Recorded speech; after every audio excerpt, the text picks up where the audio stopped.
What's up, rockers? Welcome to another episode of the Talk Louder podcast, where we geek out on all things rock and roll. Hit that subscribe button on our YouTube channel. Leave us your likes and comments. You can also leave likes and comments on our Facebook page. Follow us on iTunes and Spotify. I'm Metal Dave, along with my co-host Jason McMaster. And today we have a special guest by the name of Mr. Donnie Van Stavern, who is a member of Texas heavy metal royalty, in my opinion. He and Jason have a lot of history together. Donnie himself has a ton of history, and we're going to get all into that right now.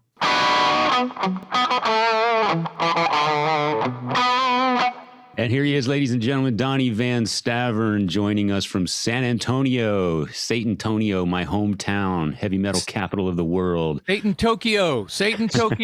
How are you, bud? I'm doing great, man. How you guys doing? Doing well. Glad to have you on the show. Thanks for joining us. Yeah. I saw you about 3 or 4 weeks ago in Houston at the Lita Ford concert. That was it was fun bumping into you. Neither one of us was in our hometown. It was like, what are you doing here?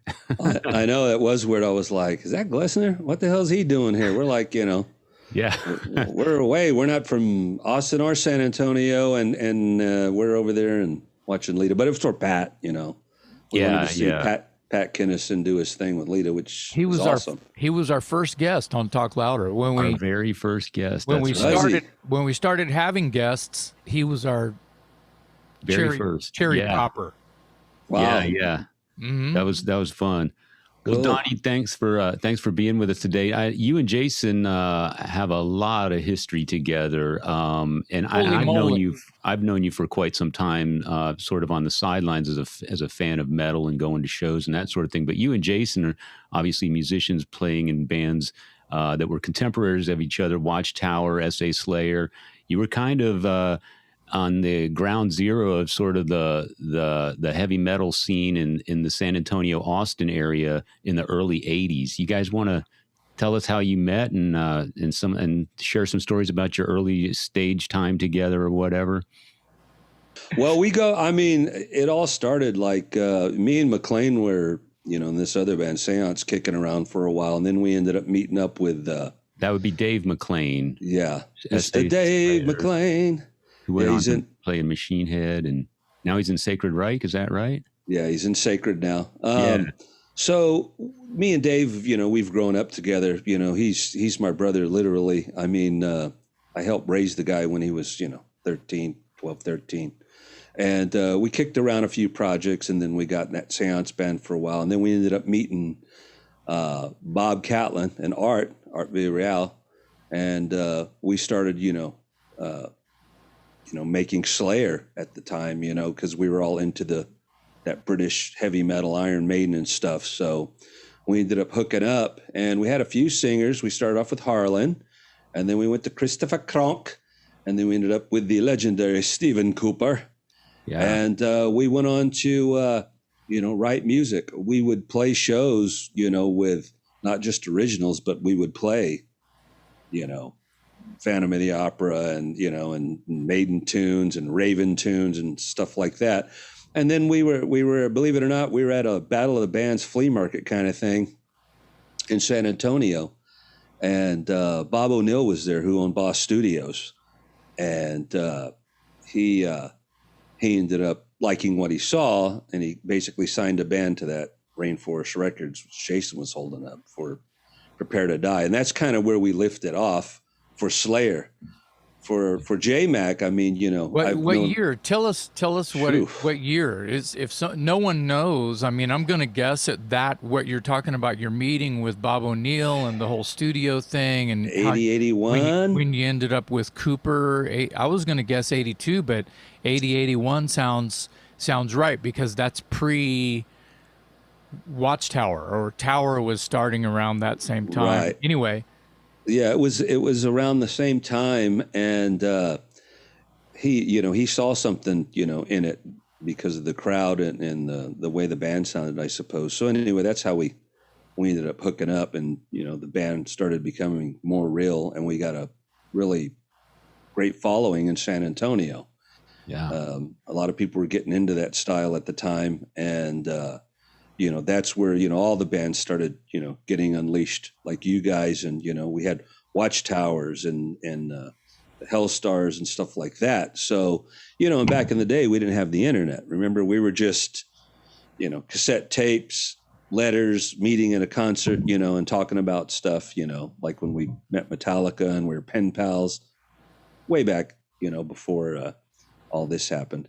But I think that's where it started. And then me and J-Mac kind of met through that avenue, when you were doing the Watchtower thing. Is that correct? Or yeah, this is where I dive in and go, I was going to actually want to play a game with Don where I say a name and he goes, holy shit, and then just barfs all over it, and I say another name or hold something up, holy shit, I haven't seen that in 100 years, Yeah. But we can play that a little later. Okay. Ricky Warhite. Holy shit. Yeah, like that. I was in Austin. It was probably 83. You guys will know. And I was seeing Crocus support Def Leppard on Pyromania tour, Frank Irwin Center in Austin. And I'm in the front row during Crocus. And it was Headhunter tour. And I'm a fanboy, I'm totally in there, and it's, 100 degrees outside, summertime tour, and I'm wearing a leather jacket. And there's a dude right next to me, 100 degrees outside, wearing a leather jacket. Believer, wearing a leather jacket. And we're the only motherfuckers in Texas in the front row at a Crocus concert. Well, Def Leppard, but I was there for Crocus, and wearing leather jackets. And we're headbanging together, and we don't even realize that we're kind of headbanging together, Right. And the show ends, and we're freaking out, right? And then I'm like, man, that was rad. And he's like, and he goes, Ricky Warhite, hey, fucker, are you in a band? It's my best Ricky Warhite. Shit, you're bogging. Yeah, and I said, yeah. And I told him about Watchtower, and I was, Watchtower was fairly new. I joined Tower in May of '82, so this would have had to be 83. So, early 83, late 82. Shit, I don't know. Yeah. There was no Metallica yet. Right. Metallica hadn't really blown up yet. No, that was the whole Megaforce thing that was about to start coming. It was about to start. So the tape trading whole thing was like rampant. And everyone around the U.S. and the world was all into that tape trading. I call it licking stamps, fanzines, tape trading, the whole thing. If you were in a band writing your own heavy metal songs, that was what you did. And if you didn't know about it, the day you found out about it, you were looking for a list of fanzines to write and burn a cassette and send it.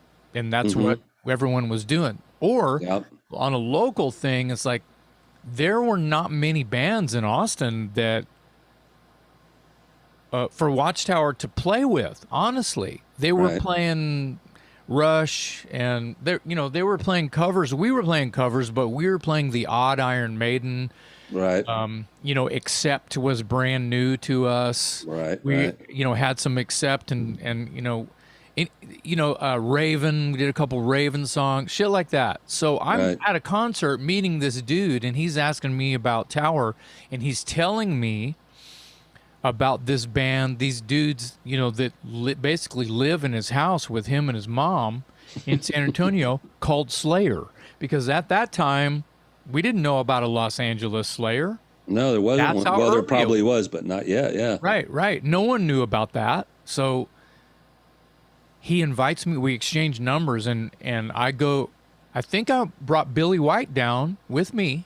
It was me and Mike Solis. It was either me and Mike Solis or me and Billy White. Yeah. The memory is not exactly great anymore. Oh, yeah. And we came down, we drove up to Ricky's house on Danville. Yep. There off Babcock, right by Daddy's where Raven and Metallica played. Exactly, Fredericksburg, in between Fredericksburg and Babcock. Exactly. So that's like every time I drive through there, guy like to go to Todd Conley's house. That's like holy ground to me, dude. When I drive through that part of San Antonio, my brain and my heart beats faster. I get like emotional. It's true. When I went to see, same thing you're talking about, when I'd see Bird, TC, because he lives like a block away. Yeah. I drove by. I drove over there and I parked in front and I was taking pictures of these people's house. Yeah. And they were probably like going, what the hell is this guy doing? Right. But I was, reminiscing, going back of that garage door is where it started. I mean, where Slayer, we started rehearsing. There's where I met Mark Reale. Yeah. That's down the line we can talk about. But that's where I met everybody there. And that house was just, the house to come hang out. And we rehearsed her, but it was kind of the hang place, the flop house for everybody. But I took pictures of it. And when I send you the batch of pictures, I'll definitely include one. So did you guys, did Watchtower and S.A. Slayer ever share the same bill? Oh, yeah. Was there many occasions? That is some of, without shedding a tear, that's some of the best moments of my life. Our guest is Don Van Stavern, but one comes to mind was the very, very, very first time that we saw Slayer play. And we had just met these guys, and I feel like Don can maybe confirm that a couple of weeks later, you guys were going to play that 4th of July thing in Helotes. That big dude. I have the flyer. And it was like a 3-day 4th of July fuck-a-bang over at some big outdoor biker party in Helotes. It was like Flores Country Store or something crazy. Exactly. That's right. That's exactly right. It's where all the country bands play, and here's a heavy metal band playing. No, dude, it was, but no, it was like Force and Saber Sabotage and Wizard and Slayer, and they called us, dude. One band dropped off. We played twice. We played on a Friday, and then they called us, dude, we want you guys to come back. It was like Sunday. Can you guys come back? We're like, fuck yeah. So we played twice in one weekend, and I think the Friday night we went on right before Slayer. I think we went on right before you guys, and you guys played March of the Crabs, fucking Corpse Without a Soul. You guys played all this shit, and I was like, oh my God, you guys were blowing my mind, and this material was brand new. It was off the first Merciful Fate EP, and off of the probably arguably the best. It was off Metal on Metal, wasn't it? Anvil Metal. Yeah. But we like to do Raven and all that stuff. Rock Till You Drop stuff for the future. I think I have a set list with all that shit on it. You guys did. Anyway, that was kind of how we were really introduced, but I was already on the ground level because, back to what I was saying, I rolled into town up to Ricky Warhite's house, and Bob's green van was there. So it was Mclean and Bob and me and Billy and maybe Mike Solis. And we went to Hog Wild. We ate at the original Taco Cabana. I'll never forget it. And when Don, it was just crazy. It was crazy. That was the beginning of the whole thing. Yeah. That's when we met up, and then we've been in and out of bands together, friendship forever, and it will last forever. You know what I mean? Yeah. One of them things. So, Dave, bring in another one with him. Your time in S.A. Slayer, you put out the Prepare to Die EP and the Go for the Throat album, and you're wearing the shirt, and I was going to ask about this concert, the shirt, for those who are listening and can't see what Donnie's wearing. He's got the Slayer versus Slayer t-shirt, which is a legendary gig in Texas metal history. Hang on. Okay. Yeah. There you go. Cover up the LA. There's the SA. There you go. So, if I'm not mistaken, I think you guys were basically broken up at that time and got back together to play that gig. Is that right? And if not, correct me, and then tell me a little bit about how that show came together and what it was like playing there and what the turnout was like.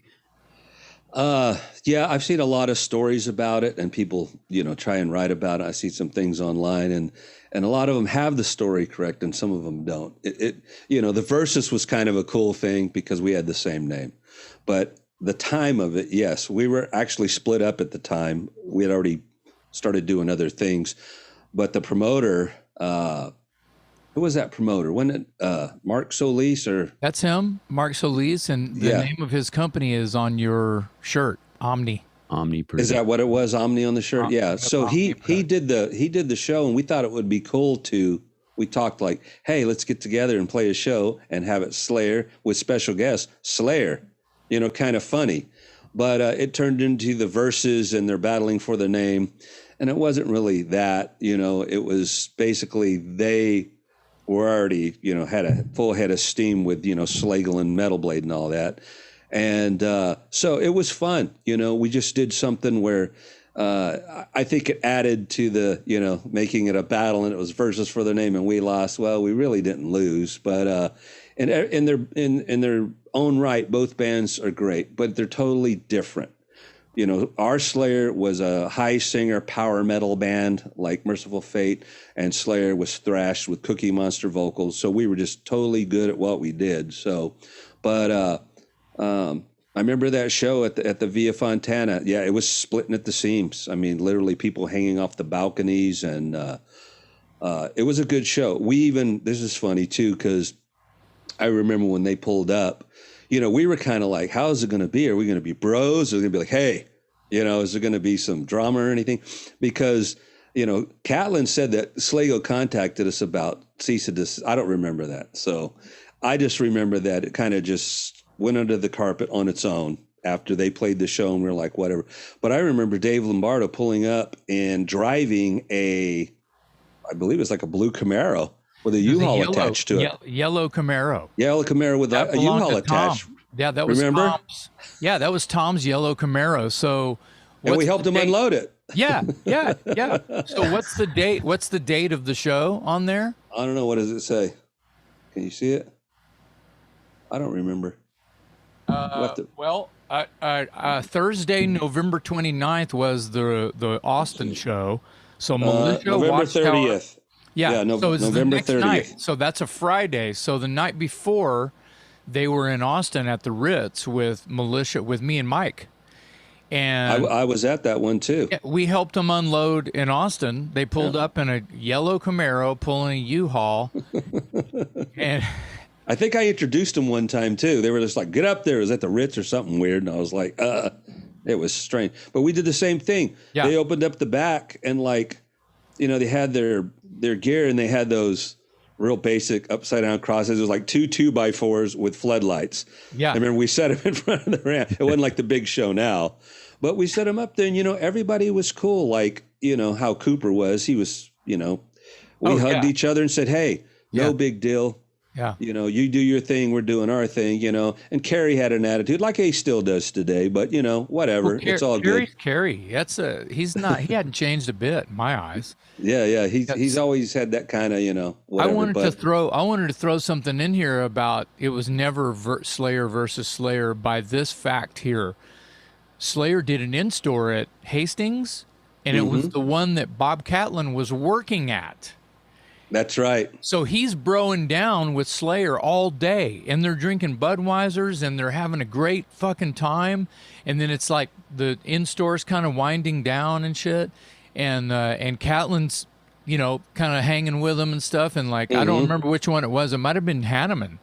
He goes, so you know anything about this other Slayer we're playing with tonight? And he goes, yeah, they're cool. And he goes, well, what do you mean they're cool? I mean, you're making it sound weird. He goes, well, I know they're cool because I'm in the band. He goes, oh, well then, God. And it just like everything like that had been sort of pre-thought drained away. So going into it, I think that it might, and like you're saying, it depends on who you talk to. It depends on the stories that you've read. Right. But if you meet it from like the horse's mouth, and you get it like the way you're saying it or the way Catlin recalls it, right? There was none of that going on. Everyone was laughing and having a great time, and Catlin tells stories about like how Hanneman, after he had a few, would like run and like tackle Catlin and like give him cookies and stuff, and like, hey little buddy, and it was like it was like you guys knew each other your whole life.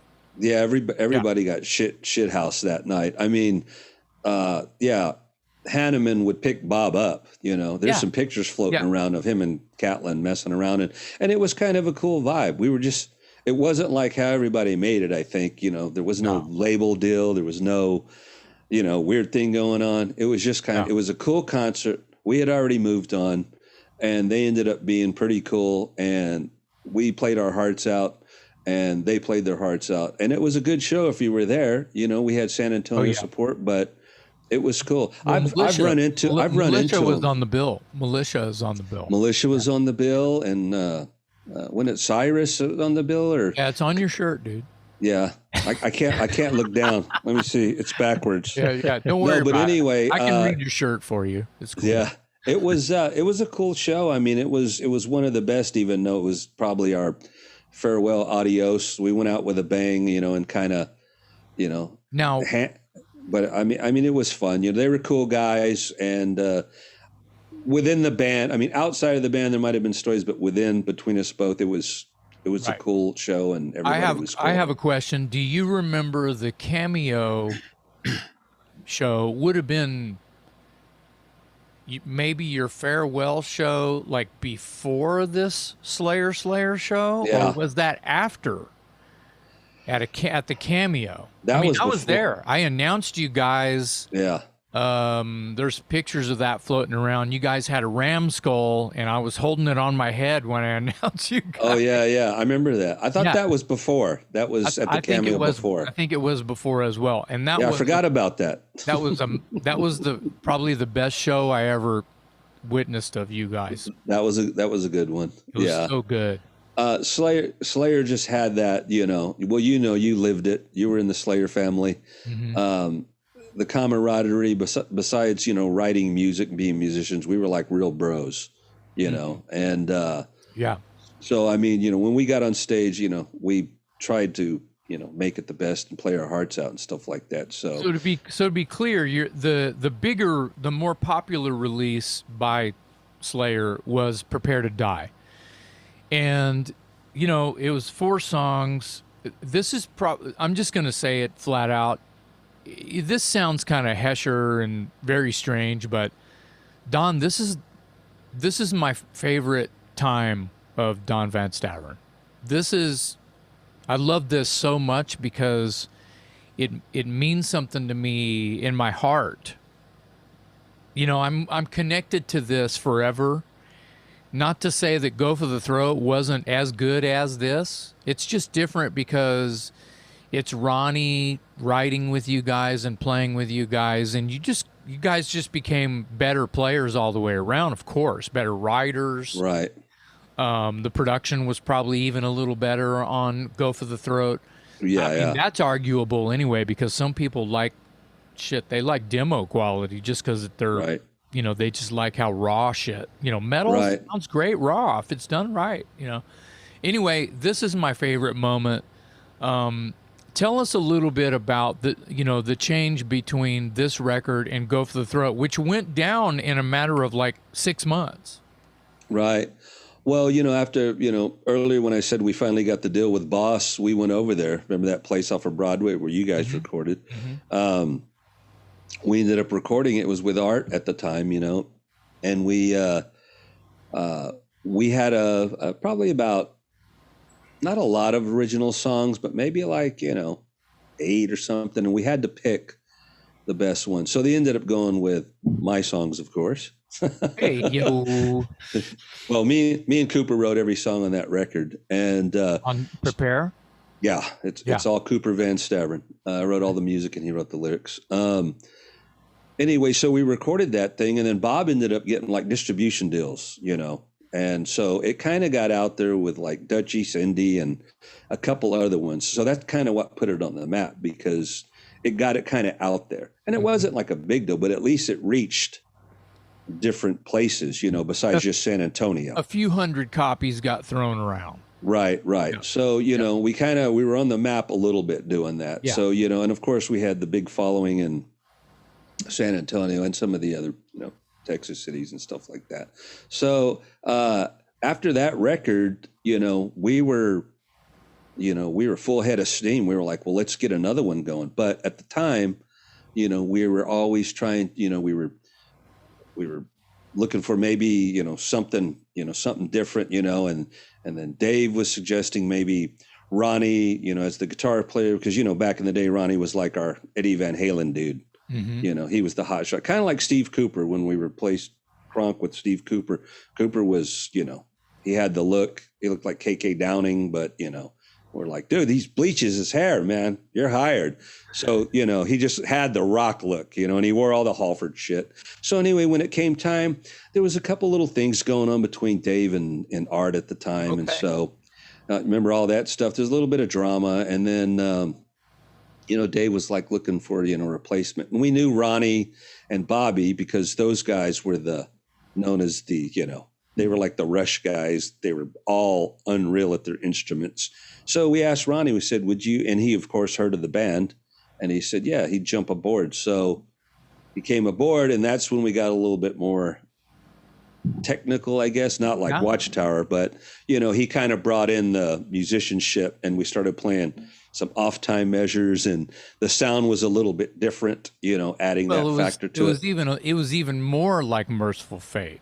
Exactly. You know, even more new wave of British heavy metal, but with some like zigzag going on. Right. And then everybody brought some songs to the table in this one. I wrote you know, about 5 or 6, but Catlin wrote a couple and Ronnie wrote a couple. So they're great songs. I think it was a great sort of like, you know, step in the right direction as far as like productivity. And like I said earlier, that happened fast because as soon as it happened, you guys broke up. Yeah, it was weird. It was like we released that and basically the whole Boss Studios thing is Prepare to Die. He got it to the right hands. The follow-up, Go for the Throat, it kind of like just sat there for a while. That's why, remember, Chris Liebengut had to get the rights and put it out, you know, our friend from Germany that lives in LA. But, you know, at the time, we're just like, what's going on here? And they weren't moving anything. They weren't getting a distributor. Things were brewing, you know. We were, you know, looking elsewhere at different things. We were getting little offers from here and there, you know. So we were like, you know, we don't want to be stagnant, you know, are you going to put this out or not? And basically, you know, it's shelved for how long? For a while. For a while. And we ended up, you know, doing the whole thing. And I think it came out, you know, after everything was said and done, you know, and then it was kind of like, you know, and now, you know, I mean, after the fact, you know, when I do, you know, I'll do like the meet and greets overseas at the festivals and it'll slide across the table, Prepare to Die and Go for the Throat. So they're getting it over there now because after the fact, now they understand what it is. Well, but, it's an underground hero kind of a thing, right? Yeah, it's one of those things. Yeah. It's a little gem from way back in the day. Yeah. But it came out.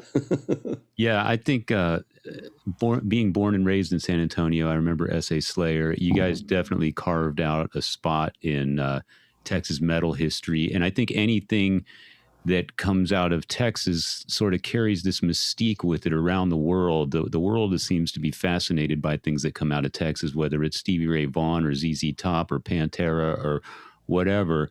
And so you having a piece of that underground metal history is I can totally see it. And you guys get asked, you know, Watchtower and in your various bands, Don, you guys get asked to go play these festivals in Germany to this day and play on massive stages in front of thousands of people. So they are well aware of you, and you're definitely the pride and joy of San Antonio as part of S.A. Slayer and some of your other acts. Thank you, man. Awesome. I wanted to jump ahead to Narita. I have a friend of mine. You might even know him. His name is Wayne Stokely. He's a drummer out of the Dallas area. Yeah. He's currently playing with Lillian Axe, and he thinks that the Thundersteel album that you did with Riot is one of the power metal masterpieces of all time. And I want to get to that in a minute. But he asked me to ask you if there were any unreleased Narita demos that might one day see the light of day. I get asked that a lot, and they will see the light of day. Okay. We actually got as far as finding the tapes, having them, you know, fixed and all that, because the Narita stuff was still on tape and 2-inch tape and, you know, real tape and stuff. So we had to kind of like bounce it over. But we have three of the tracks that were the most popular ones, which was Liar, it was a commercial one. The Feeling's Gone was kind of commercial. And Thundersteel before Riot, because a lot of people don't know the Thundersteel record, Fight or Fall was Narita. Sign of the Crimson Star. I mean, these were stuff, you know, like we had written, like, you know, in Ricky's garage, you know, some of the time, you know. So basically what happened was, and that's where, you know, when I said, you know, the whole Slayer thing where we started doing things, Mark Reale stepped in the picture. You know, like Jason was saying, he was at Crocus with Ricky. Well, back in the day, they had the, you know, the labels have the street teams, where they hire someone to go to the stations with the promos and hand out flyers and cards and whatnot. Well, Ricky was doing that for Crocus, and he was doing it for Riot. So, you know, and we were playing Riot and, you know, Slayer. Like I think we did Swords maybe, and the Of band course before you we did. did You some did songs. Hard Loving Man, I think. Yeah. You guys did Yeah. So, you know, Restless Breed, maybe. I don't know if we did Restless, but we did some stuff, you know, from the Riot stuff, from the songs from the band. So anyway, how it happened was Ricky, you know, Mark would come down from New York to Texas. He liked Texas because he was a jogger. He liked the weather. You know, he didn't like the New York thing. So he would come down to Texas, and he had a couple friends here. Well, Ricky was a friend because of the street team. So Ricky would run him around, take him different places. So then Reale one day says, hey, I'd like to keep my chops up and maybe write some tunes, you know, a band here, you know. And he says, yeah, you know, there's a band that rehearses in my garage. They're called Slayer. That was easy. Yeah. So he was like, yeah, I got a band. So I remember they were going to bring him, and we were all excited. We're like, fuck, Mark Reale's coming. You're kidding. Man, This is awesome, you know, because I was a big fan before I joined the band. So I was like, this is going to be great. So yeah, one day, you know, we're all sitting there, and then fucking Stunt walks in, Mark Reale. You know, that was one of his sayings, Stunt. So he would walk in, and there he was. And we were like, you know, last time I saw him was on, you know, an arena stage somewhere, you know. So it was cool. We got to know him, you know, and then I think the first one was a jam session. Like we played, you know, some Riot songs, of course. And then we did some, he liked to play like Montrose and Free and stuff like that. I think we just rocked out and jammed. And then it got to a point where, you know, he asked me and Dave, hey, would y'all help me work on some tunes? It was for Riot at the time. And we were like, sure, you know, because I knew Mark way before I joined the band. We were friends, right, Jason? I mean, it was like we went to LA, we went camping in Big Bend, sitting around a campfire with Mark playing acoustic. This is way before I got in Riot. He was just like, we went to LA for a while. You know, we went out there. We went to Universal Studios, rode rides together. I mean, this is like me, Dave, and Mark. And Ricky went out there sometimes. Sometimes we drove out there. We drove out in Dave's mom's big brown Cadillac all the way out there. And we had a friend that lived out there, and she let us crash on the floor. But this was reality. So we were really good friends, and we would do things. We would hang out on a daily basis once we got to know him. And then, he asked me and Dave, hey, would you like to demo some tunes? I have some tunes, but what I want to do is see what they sound like. So I remember, you know, this was a little after Rhett was already in the band. We demoed Born in America stuff. I actually have tapes of me, Dave, Steve Cooper is the Narita lineup, and Mark doing what was it? Gunfighter, Heavy Metal Machine. What else did we do? Running from the Law, you know, and a couple others that didn't make the record. So we played those, and what he did was he took the cassette tape up to New York and gave copies to the guys and said, hey, here's my tunes, basically demos, but it was us performing on them, which is kind of cool, you know? So, and I actually helped write a few songs that I didn't get credit for because I was young, you know, whatever, but I helped write a couple of parts in Heavy Metal Machine and stuff like that. But that's kind of like where that started. And then Mark was like, hey, how about we write some of our own stuff? And it was like, you know, we were like, okay, you know, so we sat in there and we ended up, you know, wherever we were at, hotel room or there, we started writing our own music, and he felt like he wanted to do the Mark Reale project. We were like, all right. So that's what it was first called. And we were trying to come up with names, you know, and we were like best of friends at that point. And he even played shows with us. Remember, was it at Houston? He got on stage with us, and we did Jason at when we did the Hellstar show. Was it that Consolidated Arts Warehouse with Hellstar and Watchtower? I think that might have been where Mark jumped on stage and we did Swords and Tequila. So like we were really, friends with the guy. So we wrote songs and we started playing shows. And of course I came up with a name because, Mark Reality Project. And then he had a couple other names. They were kind of stunt. And I was like, Narita is perfect because it lets you know kind of what it is since, the Riot record. So that's what I was going for. I told Mark, I said, hey, well, you know what? How about Narita? Because then it's, people know, what that kind of is, no one knew it was an airport in Japan at this point. It was just if you're a Riot fan, if you're a Riot fan, you know what the hell it is you're seeing. Right. So then that ended up becoming a band, and we wrote all these songs and we started playing. Like we would open up with Fight or Fall, which, ended up on the Thundersteel record.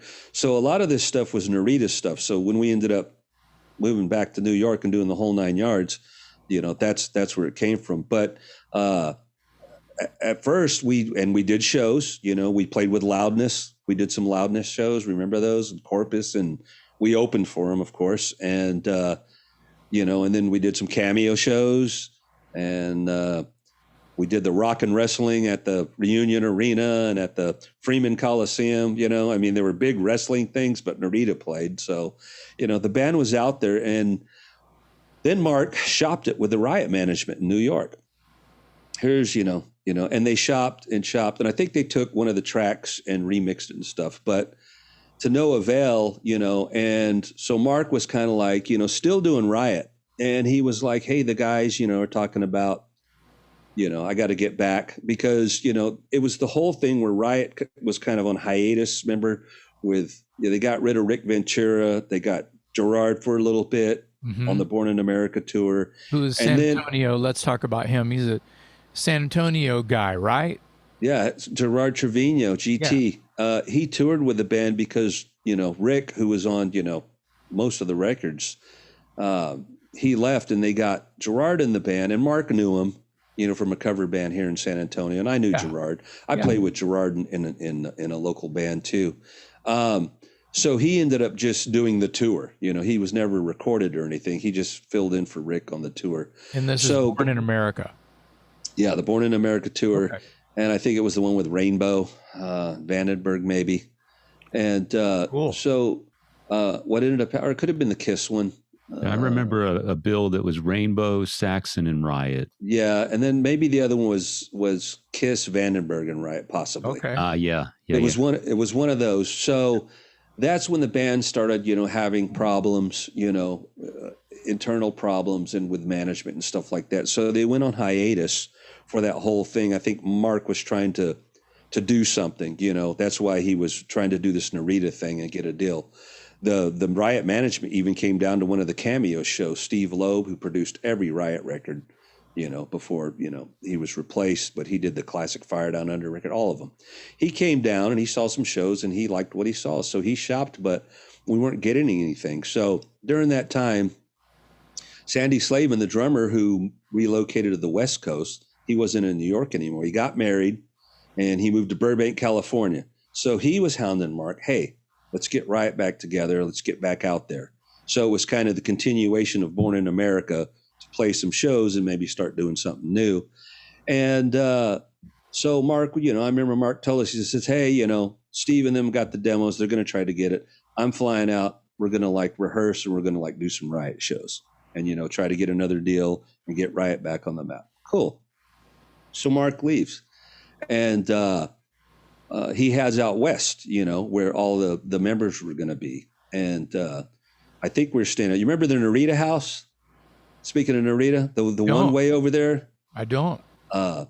It's where Cooper lived, me, my brother Bo, and Mark. Honestly, I don't think I ever went over there. I knew of the infamous Narita house. Yeah, it was basically my brother had a house, and it was like Ricky's mom. He's putting up, four fucking deadbeat musicians. Bunch of sofa surfing going on. Yeah. Yeah. You're sleeping under the pool table tonight. I got the couch. Yeah. Oh, yeah. Full on. So we were at that place, and Reality was there for a while. Anyway, so he took off. He went out there, and we continued on doing our thing.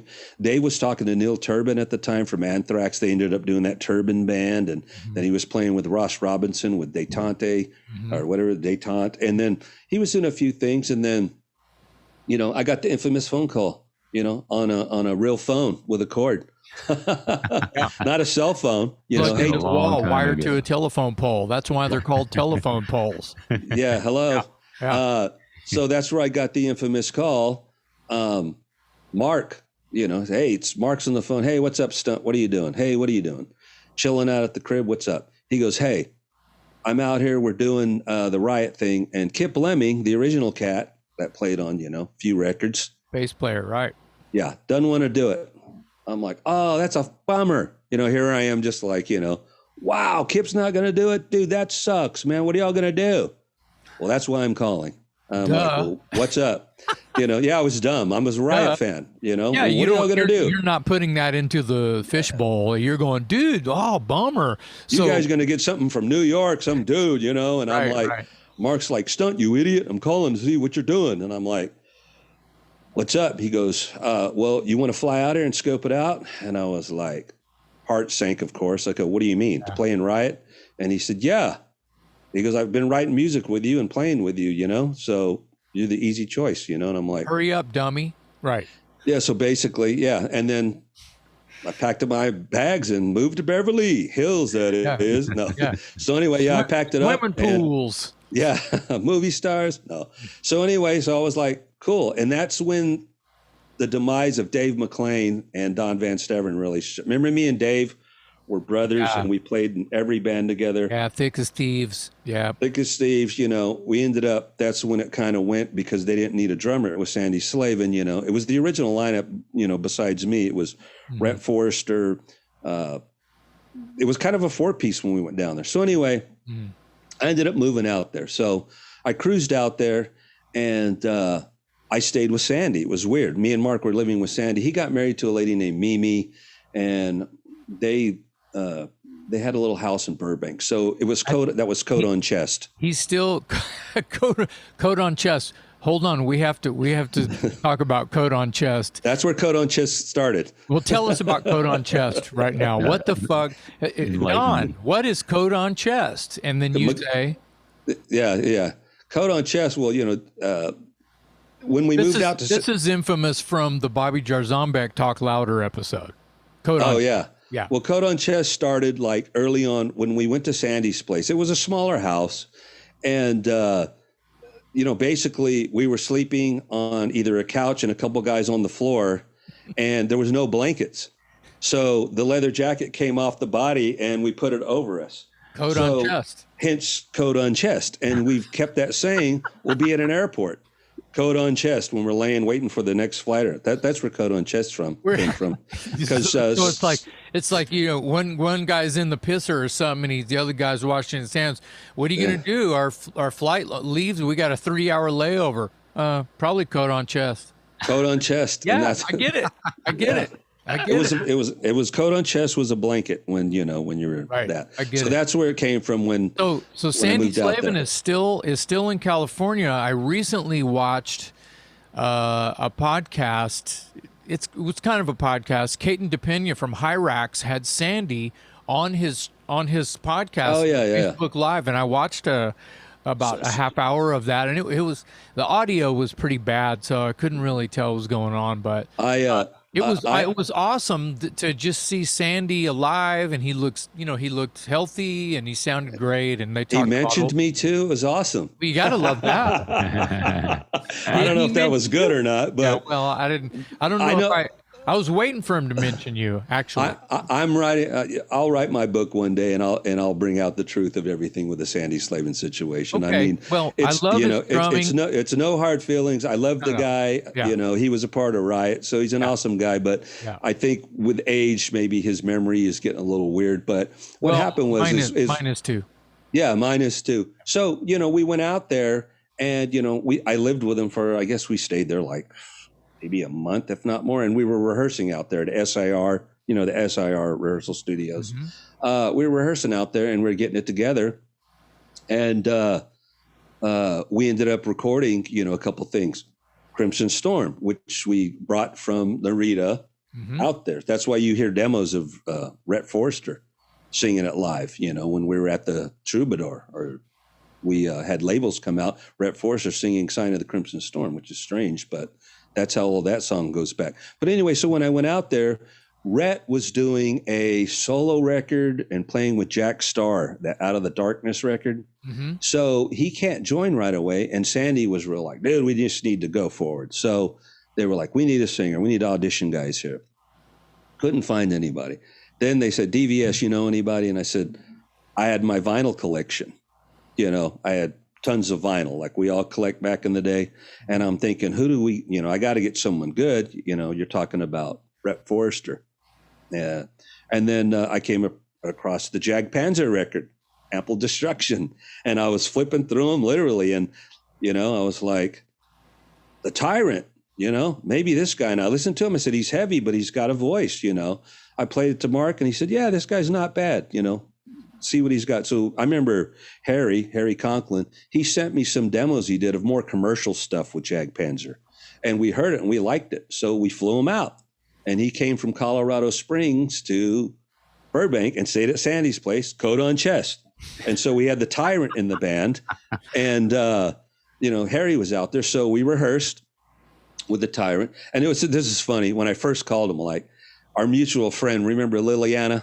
Yeah, of course. Yeah.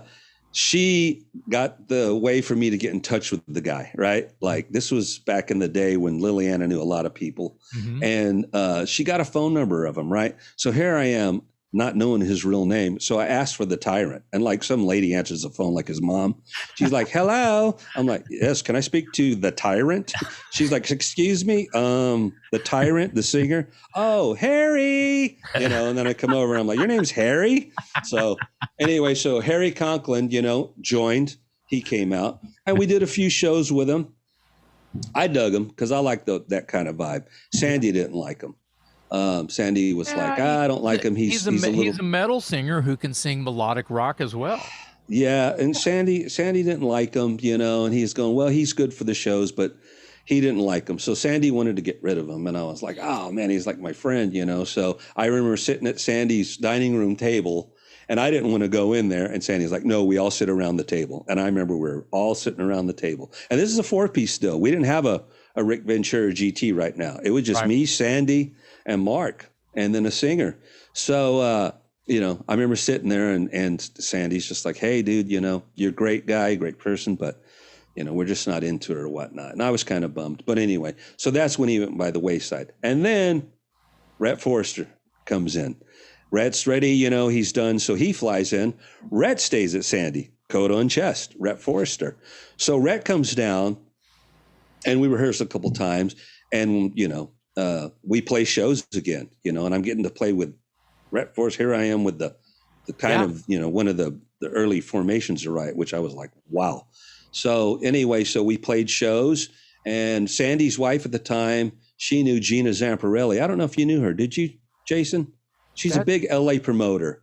Yeah, I know that name. Yeah, she did promotions. So she booked us we played at the Roxy. We played Perkins Palace, all that old stuff. Remember that? We played there and had label people come out. And I mean, there's YouTube. For our listeners, what year is this? Oh my God. This has got to be 84, 5? God. Really that early? God, or 5 or 6 maybe. Because the shows that were put out were 86. But I joined the band like before that. So it might have been late 84, 85, because I know we were doing some stuff still here. That's right. That's right. God, that's because here you go. That Slayer show was November 30th. Like your shirt, November 30th, 1984. Well, we were already 4. Yeah, we were already doing Narita though. Remember? Well, that was so 85. Yeah. You're right. 85. Yeah, okay. We were doing Narita. That's why we had all moved on to separate things, right. And we got back together for that show. So anyway, you're in Southern California. You're playing shows, and basically you're in fucking Riot. I'm in the riot that I watched, you know? Yeah. And so we played all these shows to labels and we recorded a couple things and we shopped to no avail. We could not get a record deal. We played everywhere, right? And so, you know, everybody was getting kind of disillusioned and stuff. And then me and Mark were talking, you know, Mark's like, well, let's do some demos and, you know, maybe get Steve back involved. And, you know, the whole Steve story from the bio, you know, a lot of people weren't happy with him, but Mark was like, you know, he created us. Maybe he can help the next thing. So while we were down there, we were recording demos. And at that time, we basically got kicked out of Sandy's house. Sandy and his wife had enough. They were like, you guys got to go. And so I remember Sandy driving us to the Sunset Strip. True story. Corky no more coat on chest. Yeah, Corky can back me up on this because at the time, Corky, my bass tech, who's teching for me for many, many years, flew out there when we did our riot shows and tech for us then. So anyway, he was part of Coat on Chest crew. But Sandy goes, hey, it's easy. I'm dropping y'all off on the strip. Get lucky. Move somewhere else. Go, right? And it was that simple, dude. It was like he basically threw us out. So it was funny. But we had friends in L.A. We had these two chicks that had a place off of Sunset in Larrabee. The Larrabee Estates, which was a block away from the strip, right by the Cat Club or Cat House. Anyway, so we lived there, and we were kind of Coat on Chest there. These girls had a couple bedrooms, and I lived there. Rhett, Mark lived there. Corky lived there. You know, we had all these people, you know, sleeping on the floor, and you know, basically living out there now. We were living, but we weren't doing a lot of playing. We were Sandy's demoing and still stuff. your drummer at this moment. Sandy is still the drummer right now. We're just not living with him. Right. So Sandy, you know, he was always one of those kind of guys. You know, I don't want to rag the guy, but he was one of the guys that were kind of, he was cool, but kind of, I don't know. He was kind of a grumpy muffin sometimes. So anyway, we recorded some demos and we gave him some Narita stuff. I think we gave him like Thundersteel. And then he heard it and he was like, what the hell is this crap? And we're going like heavy metal. You know, there's new bands like Iron Maiden and Judas Priest, and there's people coming out and they're popular now. Riot Needs a Fire Down Under on steroids. And Sandy's like, I don't like it, you know. So he played drums on his shuffle beats on a couple of the tunes and it just wasn't working. And so he didn't like the direction. And so we said, well, we're going to go back to New York after all that. He had called Steve. Steve said, come back. We'll do something. So when basically, you say Steve, you mean management, Steve Loeb. Steve Loeb, right? The manager. So we ended up moving back to where it all started in New York City. And Sandy, you know, was like, well, I live here now. So, you know, I'm not really into the music. So I don't know if I'm going to continue this. And we were like, well, all right, whatever. So basically he's like, good luck, guys. It left really cool. Like he was just like, this is not for me. He's a rock and roll drummer, you know? At least he was honest with you. I mean, people don't understand. I mean, you can't get butthurt if someone's telling you the truth and how their heart feels. Yeah, no, he was being cool at first.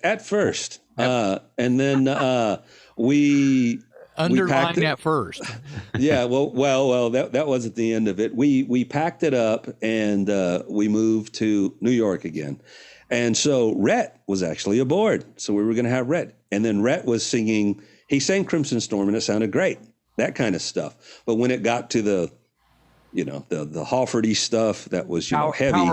Power metal. Yeah. He was very cool. And he was like, yeah, you know, DVS, this ain't me, brother.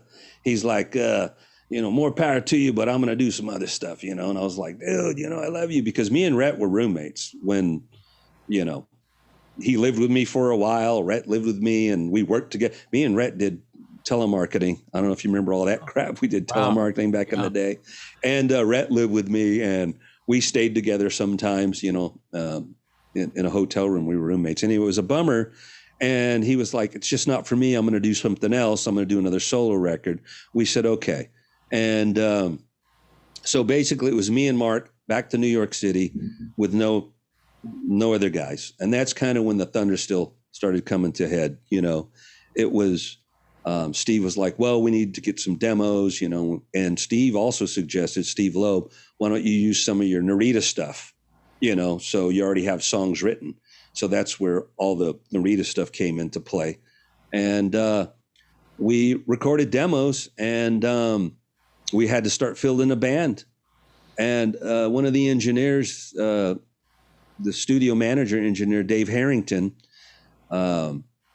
he suggested a friend that he has, this guy, Tony Morabito. He was in a cover band, and he played bass, and he sang real high voice. So we were like, okay. And we saw pictures of him at first, and he had this, long beard, and he didn't, we were like, he didn't look, back in the day, the beards weren't in, you know what I mean? Yeah. And so Mark was like, well, let's see what he sounds like. So they pulled up original Riot Fire Down Under 2-inch and slid Guy Speranza out and put Tony Moore in there. Wow. And it was crazy, right? And they recorded it, and then they called me and Mark down. And I was staying with Mark at the time. He had already moved. I'd stayed with him in Brooklyn, but his family moved out to Long Island. So I was living in the basement of his parents' house on Long Island. And so we drove into the city, and we sat there and listened, and we were like blown away by the guy. He had a good, he had a Guy Speranza kind of timber high, but he had more swagger like Paul Rogers. He could have that bluesy kind of vibe. So Mark loved him. And so we said, cool, here's some original new stuff, of what we're doing, And so he sang on that, on Wings of Eagles, and he sang on Crimson, and we were blown away on it. And so then we needed a drummer. So, Enter one Bobby Jarzombek. Not yet. Oh, damn. Damn, not yet. I'm getting excited. I know, not yet. Keep DVS. talking, Daddy.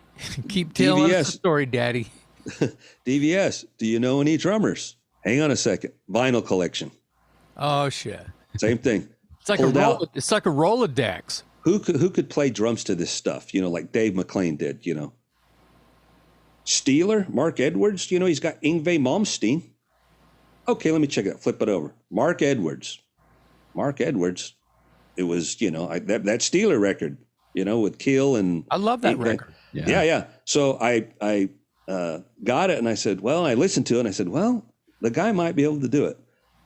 Got his number, called him. Mark Edwards. Well, he had a real long Greek name, but, he went by Mark Edwards, his middle name. Anyway, so I called him and said, who we are. You ever heard of Riot? He goes, of course. We need a drummer, and we're looking for a drummer.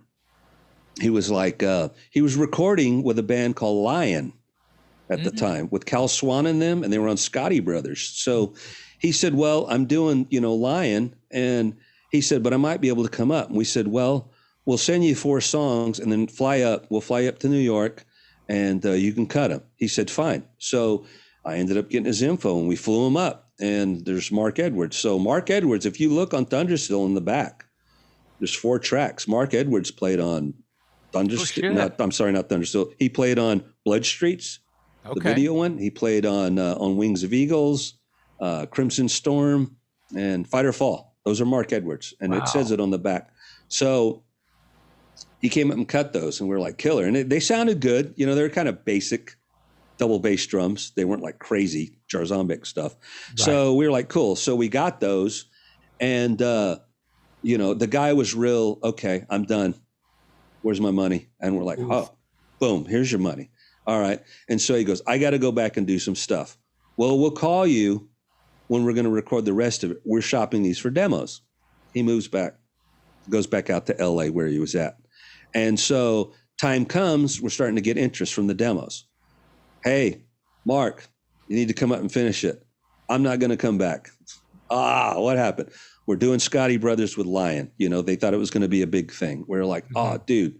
So they talked to him, and we tried to work with the guy, and we just couldn't use him anymore. Right. And when we're all sitting there going, dude, we're right in the middle of recording, labels are already around, and we have to audition people. I said, we don't have to audition nobody. Basically, that's how it was. I told Mark, I said, remember that guy, Ronnie Jarzombek, that crazy wizard guy, fucking on the guitar? He was like, oh, yeah. I go, well, his brother's like that on the drums. I go, he's phenomenal. I used that same thing for years. Ron, you should hear his brother, because it's like, imagine Ron on drums. That's the same. Yeah. It's the same shit. That's exactly it. So what ended up happening was, they told me, like Steve Loeb and them and the producer Rod Way, he was like, well, dude, we don't really got time. Can he send us a quick picture? No internet, can't email. Can he send us a quick photograph and this and that and a lot of, and I was like, dude, I'll put my reputation on the line. If he decides to come up, fly him up. You guys will love him. And because, we knew how good he was. Oh, yeah. So anyway, I called Bobby, and I guess he was doing Juggernaut kind of at the time a little bit and some other stuff. I said, hey, you want to do Riot? His infamous call. And he said, wow, really? Yeah, man, you jam with us and move up here. And you know how the Jarzombek was already real laid back in the day country guys. So this would be Bobby's first trip to like New York City, getting thrown into the fire. Never been anywhere yet, right? No, hadn't been nowhere yet. So they end up going, all right, fly him up. And they flew him up. And they got him a drum set. I remember when he joined the band, him getting a brand new in plastic bags drum set. Like when I joined. When I moved back to New York, when we went back there, I remember going and getting Marshall bass stacks and everything. They were hooking us up. So Bobby got a drum set. He set it up, and then he knew the songs. I gave them to him, and he played. And of course, they were just kind of like, holy mother of God. They were like, you're right. He is incredible. And no audition. Already knew the songs from the demos. Yep. Better than you expected. Oh, boy. Hail Bobby Jarzombek. Yes, Hell, Bobby Jarzombek. And George Strait. All in one sentence. I was gonna call George back then to do some backups, but he wasn't around yet. No. Oh, so when's this Riot? Is before George. when's Riot gonna do a show with George Strait and have Bobby guest on Thundersteel material? We're working on it. We're working on it. I want a T-shirt. Yeah. Yeah, so, George Strait support Riot. Yeah. Special guest Bobby Jarzombek. I know the George Strait band, right? That's insane. When he told me what the gig was, it was funny. But that's fucking awesome. I mean, that's basically where it started. Bobby came up, and he looked good. He had the long blonde hair, and he played great.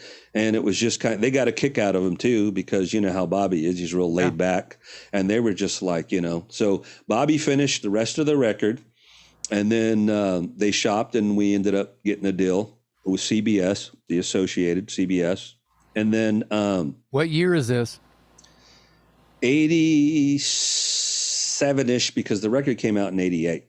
So when we finally finished it, we got the deal, and then we recorded that video. We did Blood Streets, and I remember that was our first like big, the MTV kind of played us a little bit, not like Dangerous Toys or anything, but that was our one Headbangers. Fuck those guys.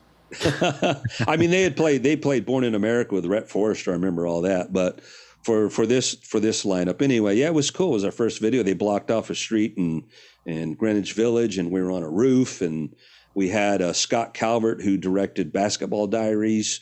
Cool. He was the guy that directed the video, so we were kind of like, wow, killer. So he did that video, and that's where it kind of launched, Then that was the Thundersteel lineup was born.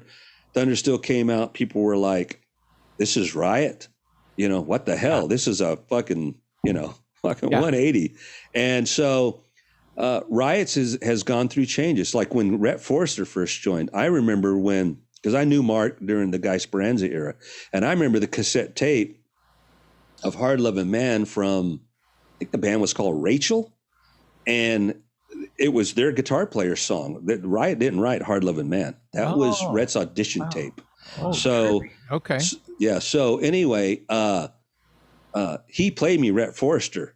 Are you ready to rock? And I was like, whoa, I don't see this Guy Speranza thing. So, and a lot of people thought the same thing like me. They're like, whoa, this is too weird for Riot. But eventually they wrote good songs, went on tours, and everybody I saw Restless Breed tour, and I loved it. And I love the record. It's a great, I know Metal Dave. Great. Love that record. He has a hard time grabbing between, Fire Down Under and Restless Breed. Yeah. Restless Breed is it's a hard choice. That's a weird pivotal moment for the band.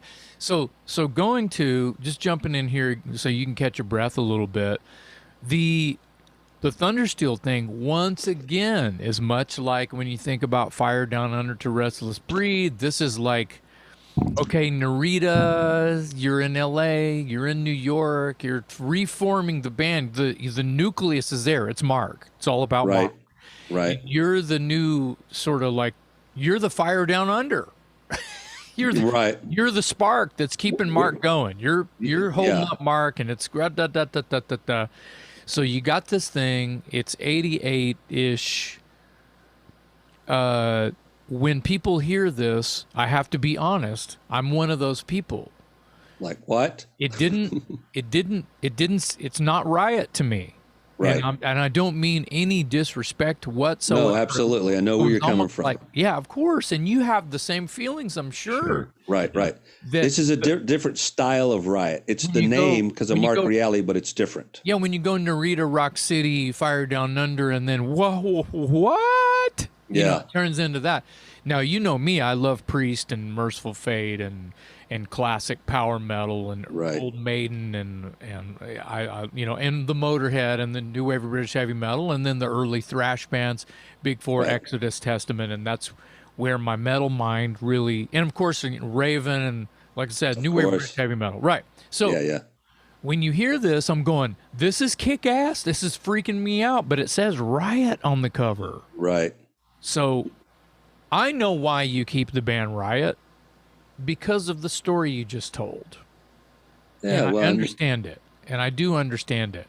But it's so very, very different.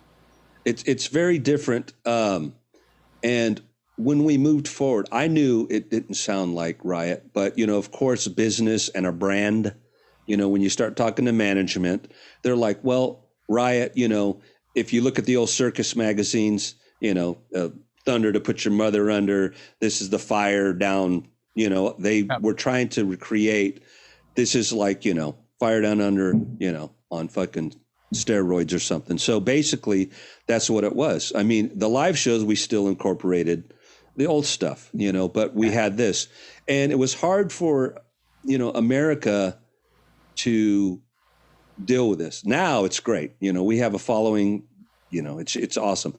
But our forte now, of course, is overseas. Now we play pretty much all, you know, my era forward. We throw in, you know, some of the, we had to cut Swords and Tequila out of a list one time. I looked at fucking Mike Flint's. I said, we're scratching Swords and Tequila out of the set list?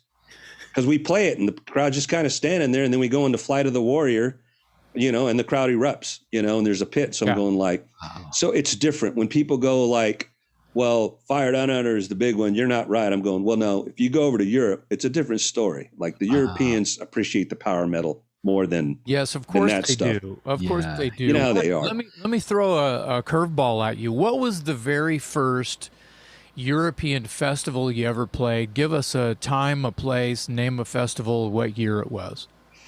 That would have been. Riot.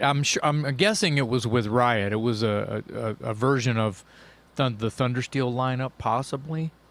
Yeah, we well, when we first got together, they were booking the shows. You know, we did some U.S. small stuff, and then you know we started like once Thundersteel came out, and this is another thing. This kind of led to the popularity in Europe because we came. You know, everybody's big in Japan, so to say, but I mean, Riot was extremely huge, right? So when the record came out, Japan was the first one. It wasn't a festival, but they were the first place to invite us to go play over there. Okay. So Mr. Udo, who was the big guy that brought like Michael Jackson, all these crazy guys, he brought us over there, and it was like Beatlemania. And me and Bobby J were going, is there a wedding going on, or is there like a celebration going on? And the guy opens the van door and goes, dude, it's for you. Stay put. We're getting security. And then we start flipping out. And they literally walk us arm in arm into this fucking hotel. I don't know. I think Bobby told the story. This solidifies Bobby's oh my God, recollection as well. Oh, it was crazy. It was Beatlemania for you guys. Yeah. Oh my God, it was crazy. And it was the first time Riot went over to like Japan. You know, they had done like Monsters of Rock, and they did the festival over there. Let me ask you this, but this will line up with what Bobby said as well. If I expect the right answer, I expect a certain answer here, Don. You're under pressure here. So listen here. Now, Bobby says that Thundersteel had already been out for a while. How long had Thundersteel been out? 1 year. Before this, okay, it already been out a year before. Well, it might have been a little. It might have been a little less than a year. Okay. Thundersteel was 88. The tour was 89 of Japan, and it was, like I said, CBS Records, CBS Sony Records were owned in Japan, like the Black Rock in New York. There was one in up in Japan and Tokyo. So we went to the label up there. They invited us because it's CBS, and they were like, "Dude, Riot's got to come here." And like the hotel on the record label building, they had our names written on there. "Welcome to Japan, Riot." We go up there and we meet all the Japanese reps and all that stuff, and they give us gifts and CDs of catalogs and Discman back in the day. They gave us all these gifts, and we go to the hotel and we're staying. We were living large at that point. It was like we were like freaking out that, wow, the band is doing great here. And it was more, they never got asked on the older stuff. So we had to represent all of Riot. And so basically we played the Japan tour, huge places, sold out 3 nights in a row, EMSA Hall. It was ridiculous. And we're the only act, no opening act. And we would play most of the stuff from Thundersteel because that was what they were relating to then. And then we threw in some of the other stuff, and now, that the internet's around, everybody's familiar with everything with the band. But back then, it was kind of like, they were filling that record, and we did, we mixed it with some other stuff, but we were focusing on that. And that's kind of how we got the real big, the push from the label, because the Japan thing was just insane. So that was our first Thundersteel where we played. It wasn't a festival, but that was our first dates, like overseas, and seeing how big this thing could possibly get. So then we were feeling better about it because it was a chance, like you said. We were like, this Riot is either going to thrive or it's going to die, because people are going, this ain't Riot. You know what I mean? Yeah. Okay. And so we ended up going, well, apparently it can thrive. So we, we came back and we continued on with this. We did some U.S. states and stuff like that. And then we decided to, second record, we ended up doing The Privilege of Power, which was a little bit more experimental record. We put horns on there with Tower of Power horns and Blood, Sweat, and Tear Guys, the Brecker Brothers. We had Flavor to a Scratch. We had James Blood Ulmer. Wow. We had Joe Lynn Turner sing on it. Yeah. He did a duet with Tony Moore on the song Killer. So we did that, and that went huge in Japan too. It's like we had that following. So there's the Deep Purple tree right there. Yeah. A couple of times over. Actually. So is it fair to say, because my buddy Wayne was going to ask, he wanted to ask this question, like we've been talking about here, Thundersteel was an obvious sort of shift in direction for Riot as far as the sound and that sort of thing. But as I'm listening to you tell the story, I'm not so sure that it was necessarily a sit-down conscious decision so much as it was maybe an extension of what Narita had going on. Is that... It was an extension of kind of like the Narita music and vibe, because, when me and Mark sat down and started writing music, Mark was, he was a great player, and he started getting into, the big players. He would like copy the Judas Priest. He would play Yngwie stuff. Whereas like, back in the day, the rockers like Rick Ventura and them, they were strict like rockers. You know what I mean? They were, full on bluesy guitar players. Mark evolved into that. I mean, you listen to the solos on Thundersteel, it's sick. The guy turned into one of those speed players, and he was great. So he kept digging that, and he wanted to do that. So, and Mark was always like, I'm Riot, because basically Mark was the only original member from the early days. Yeah. When it was Mark and Guy and Peter Bitelli on drums and Phil Fight, who was the actual original guy before the Rock City lineup came in. I've met all those guys. I know the whole Riot family. I've had dinner with Phil Fight and Rick Ventura when I was just a fan on Thanksgiving. And Phil went on to play, he's the guy that did the iconic bass solo in White Wedding. He was in Billy Idol. He's in Joan Jett. He's the guy with the pompadour. He was in Riot, but he had long hair. Wow. So he was the original guy. He was actually in Rock City on 3 songs. We just had Tommy Price from cool. Billy Idol, the drummer. We just had him on our show, and he was awesome to talk to, man. Awesome. He knows Phil. They've jammed and stuff. So Tommy lives in San Antonio now. Yeah. He ended up marrying that one girl Stephanie. Stephanie, I knew back Yeah. in the day. I remember Yeah. So Yeah. cool little circle there. That's awesome. Yeah. So So, let's move. We can break timeline a little bit. Let's fast okay. forward a little bit to, and I hate it that I don't really have any other words, but Mark's health started to go. And what Right. year was that? And tell us a little bit about how that sort of unfolded. That, well, just real quick, after the Privilege of Power record, that's when I took off. Okay. Okay. I was having problems with the band myself. We were going back to Japan again, and we were banking a lot of money in Japan. Back in the day, we were making a lot of money. And I was like, damn, So what ended up happening is that they were saying, well, this time you're going to go to Japan and we're going to get the money and we'll disperse a percentage. And I'm going like, no. Management wanted to keep a lot of it, and they ended up. So I said, I'm not going to do it. So I talked to Mark and Bobby. Then I said, look, I'm not going to go over there and give someone else my money. So I ended up saying, they couldn't do anything. Well, we got to go. We're booked. So they wouldn't do it. They said, we'll get someone else. And I said, all right.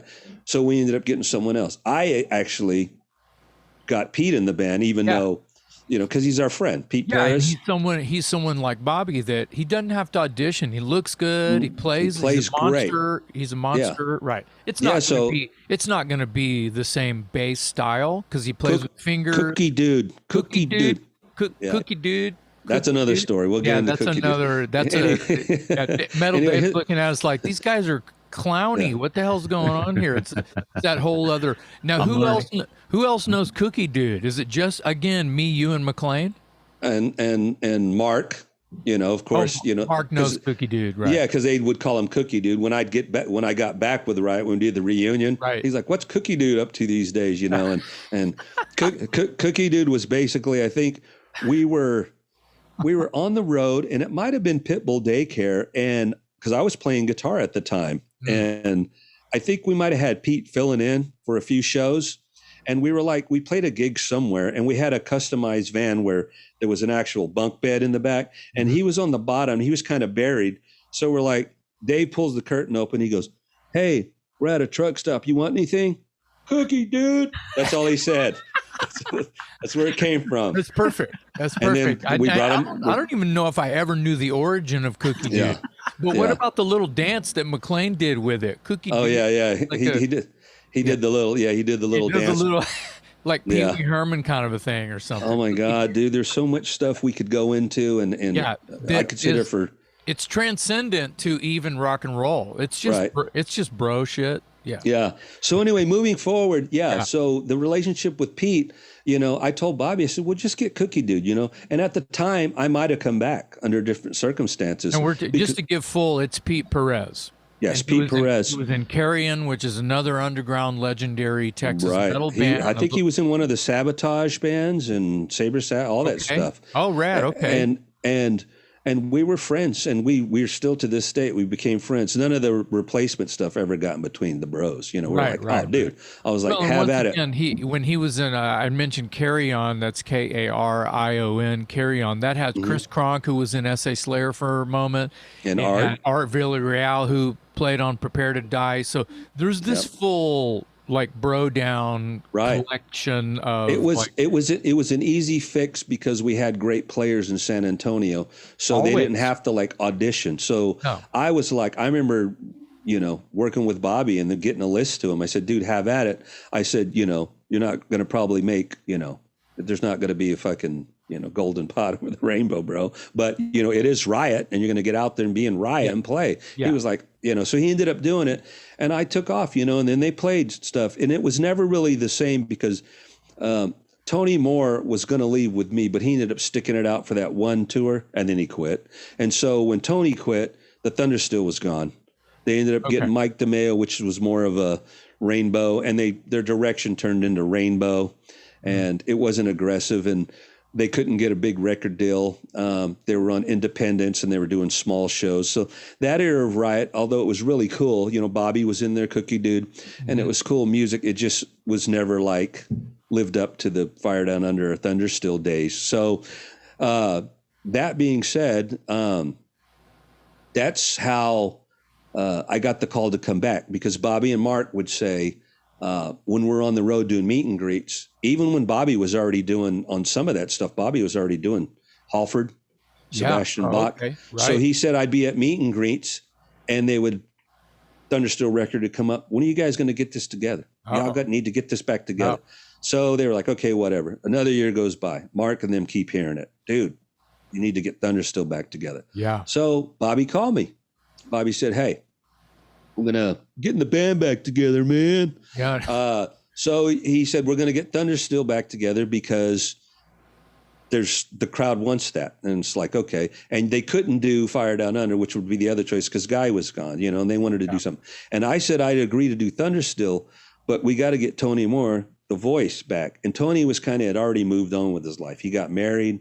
And at first he was like, really not really into it. He says, man, guys, I don't know if I can sing that high anymore, and this and that, So we said, well, let's try it. So, there was label interest, obviously, so that's when we ended up getting the band back together, the Riot Thundersteel lineup. And we went to Japan and we did shows with the original guys. Tony came in, then we recorded Immortal Soul, which was our comeback record.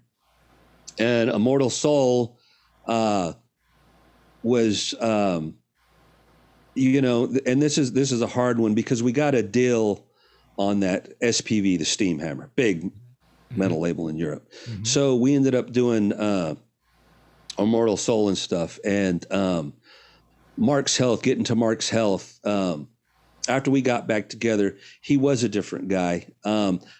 You knew him when I knew him, when he was straight as an arrow and he would jog. He was very healthy. Well, I remember going to a rehearsal and hearing someone go, hey, can we stop and get a bottle? And I just did a double take and turned around. I go, who just fucking said that? And they said, Mark drinks brandy now. And I was like, holy shit. Well, then it was basically to hide the pain a little bit. Mike was telling me, Mike Flint's, he said, we always knew that, of his ailment, it wasn't as bad back in the day, but we knew about it, So his Crohn's was getting a little bit worse. He had Crohn's. So he ended up, being cool for most of Immortal Soul. And then his playing started faltering a little bit. And a lot of people don't know this, but Mike Flint's pretty much played everything on Immortal Soul. I think Mark played maybe a few rhythms and maybe one or two leads, but the whole dual lead and the whole thing of Immortal Soul was basically Mike Flint's. Wow. Interesting. Yeah, Mark his health wasn't good. He started staying with me here in San Antonio when we did the reunion, and he came back and he was living with me here in San Antonio. And he would always, I'd go in and check on him, and he'd be laying in the bed in my guest bedroom, and I'd be like, Mark, and he wouldn't move, and at first I would be like, I'd get scared, and I'd be like, stunt, and then he would look, what, and he'd have, he was taking a lot of pills, for they gave him stuff for it, but he was drinking with it too. It's the sad story that a lot of people go through. Yeah. And I told Mark, I said, he's like, I'm not feeling well. So I remember taking him to the Methodist here and taking him to hospitals here, but he would go in and they would keep him and he would come out. They would take him and he would have to stay overnight. He'd call me and he'd be like, hey, they're going to keep me overnight. And I'd be like, okay, cool. Stay there. He was in and out a few times. One time he went into a coma like a couple of days and we were freaking out. And then he came out of it, and then he played with us. But his playing, he was definitely not as articulate as he used to be. Okay. He was suffering a little bit. So we did some shows, and getting back to the festivals, that's when we went over and we did, we did the Bang Your Head stuff, and we did the Spain festival and stuff like that, Rockfest Barcelona and stuff like that. We did that, and he played, and there's some videos out there of it, it's Mark's last performances. And we played 2 huge festivals. It went great. It was the original lineup, Bobby, me, Mike, Tony Moore, and Mark. And we did shows and stuff. And the playing was a little bit different, and we could tell. And so when we got back, Mark, he met a gal and he was hanging out with her a little bit and hanging out with me. And he was still drinking a little bit and he was taking his pills for the pain. And, we were just keeping an eye on the guy. So we get booked on that 70,000 tons of metal. It's a ship cruise. You've done those. Metal cruise. Yeah. Yep. It's a metal cruise and it left out of Florida and went to like Jamaica or something. So anyway, we were scheduled to go. And we had booked the flights and everything because, the part of the deal, they put us in a hotel in Florida the night before and we get on there and then, they pay for everything. So we had a couple crew guys and the 5 band members and we have to rehearse. And so Marks doesn't rehearse. He says, I'm not going to rehearse. And we're like, why? He goes, I'll catch the last rehearsal. We're like, okay. Well, the last rehearsal comes and he's not there. And I call him and said, what's going on? And he's like, I'm fine, this and that. I know the stuff. I'll go over the set list. Send me a set list. I'll just meet you in Florida. Weird. We're like, dude, are you okay? We don't want to do this if you're not going to be there. All right. So we get down to Florida and there's no Mark. And we're like, what the hell is going on? So I call him and I'm like, dude, what's going on? We're here, and he's like, man, my Crohn's is acting up. He's like, just if I don't make it, continue on and do the show. And we were like, everybody else, like, we're going to do a riot show without Mark Reale? What are you, fucking crazy? You know what I mean? Even though we were already kind of established, this is the Thundersteel lineup. You know what I mean? So, we didn't want to do it. We almost flew back home. I remember sitting in the room and talking to Mike Flintz about, I don't know if we should do this. And we were like, we agreed. So Mark was one of these guys that would always tell me, as a matter of fact, just going back just a hair to Immortal Soul, I remember picking Mark up to take him to a doctor's appointment and then his girlfriend's. And I put the CD on and he looked at me, goes, what is that? And I go, that's your new record. He goes, that is? I go, yeah, it's Mike Flint's. And he goes, that sounds excellent, And he thought, he loved the way it sounded. He goes, y'all are representing. He was going, and he was cool with us. That's why when people go like, oh, I can't believe these guys are sponging off Mark and Riot. And all. It's like Mark Reale told me, he goes, dude, you guys are doing an amazing job. Definitely continue on Riot. It's fucking awesome. You're my bros, right? Proud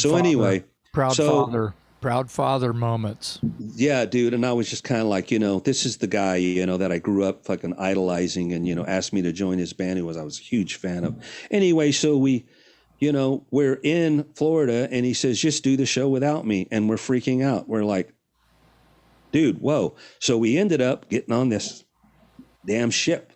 No Mark Reale. We get on the thing and we're at our rooms on the ship. We all have our own separate rooms. We get, 5 separate rooms in a crew room. And so there's mine, Mark's is closed. You know what I mean? There's a Mark Reale room. We're going like, this is going to be totally weird. Mike Flint's going to have to do it 4-piece. So, we ended up, playing the first show. Cause I don't know if they do it when you do them, they make you do 2 shows. One, when you're going there and you stop at the place, then you get back on the ship and go back. You play a second one. Yeah, well, 2 shows, a meet and greet. Yeah, right. So maybe a Q&A, and then you're done. Yeah. And so, the first one was a little weird, and we were all still flipping out that we were going to do a show without Mark. And we did the first show without Mark, in one of the places, and we finished it, and it's a little tough. Yeah, that's okay, man. That I can only imagine. Because you had been, at this point, you guys have been working together for a long fucking time. Yeah. We got the call on the ship that he passed away. So while you were out on the boat, we're in the middle of the ocean, and Mike Flint's gets the call. They get in touch with us, and it's Tony's father. Mark's father, Tony Reale, and he tells us Mark passed away, and we're just like, dude, everybody's crying. Sorry to interrupt. You had one more show to do?